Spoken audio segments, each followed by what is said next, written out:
ನಮಸ್ಕಾರ ಸ್ನೇಹಿತರೆ, ನಾನು ಇವತ್ತಿನ ದಿನ ನಿಮಗೆ ಬಾಬಿನ ಒಂದು ಹೇಗೆ ಹಾಕಬೇಕು, ಯೂಸ್ ಮಾಡಬೇಕು ಅನ್ನೋದನ್ನು ಹೇಳ್ಕೊಡ್ತೀನಿ. ಇದು ತುಂಬ ಸಿಂಪಲ್ಲಾಗಿ ಹಾಕ್ಕೊಬೋದಾದಂಥ ಒಂದು ಬಾಬಿನ್ನು, ಟ್ಯಾಪ್ ಆ್ಯಂಡ್ ಗೋ ಅಂತ ಹೇಳ್ತಿದ್ದಾನೆ. ತುಂಬ ಈಸಿ ಆಗುತ್ತೆ, ಹಾಕ್ಲಿಕ್ಕೂ ತುಂಬ ಯೂಸ್ಫುಲ್ ಆಗುತ್ತೆ.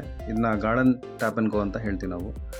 ಸೊ ಇದು ಬಂದ್ಬಿಟ್ಟು ನಿಮಗೆ ಈ ಥರ ಲಾಕ್ ಮಾಡ್ಕೊಬೇಕು. ಫಸ್ಟು ಲಾಕ್ ಮಾಡ್ಕೊಂಡಾದ್ಮೇಲೆ ಸಿಂಪಲಾಗಿ ನಾವು ರೋಪನ್ನು ಕಟ್ ಮಾಡ್ಕೋಬೇಕು. ಒಂದು 2 ಮೀಟ್ರ್ ಕಟ್ ಮಾಡಿ ಅಥವಾ 3 ಮೀಟ್ರ್ ಕಟ್ ಮಾಡಿಕೊಂಡು ಸಿಂಪಲಾಗಿ ಈ ಹೋಲ್ ಇರೋದಿಲ್ಲ ನೋಡಿ, ತೋರಿಸಿದ್ದೀನಿ.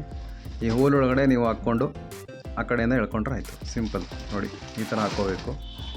ಹಾಕ್ಕೊಂಡಾದ್ಮೇಲೆ ನೋಡಿ ಬರ್ತಾಯಿದೆ ರೋಪು. ಈ ಥರ ಎಳ್ಕೊಂಡು ಎರಡನ್ನೂ ಸಮ ಮಾಡ್ಕೊಬೇಕು. ಫುಲ್ಲು ಸಮ ಮಾಡ್ಕೊಂಡಾದ್ಮೇಲೆ ಜಸ್ಟ್ ಹಾಗೆ ನೀವು ಅದನ್ನು ರೊಟೇಟ್ ಮಾಡಿದ್ರೆ ಸಾಕು. ಸಿಂಪಲ್ಲಾಗಿ ನೋಡಿ, ನಾನೀಗ ರೊಟೇಟ್ ಮಾಡಿ ನಿಮಗೆ ತೋರಿಸ್ತೀನಿ.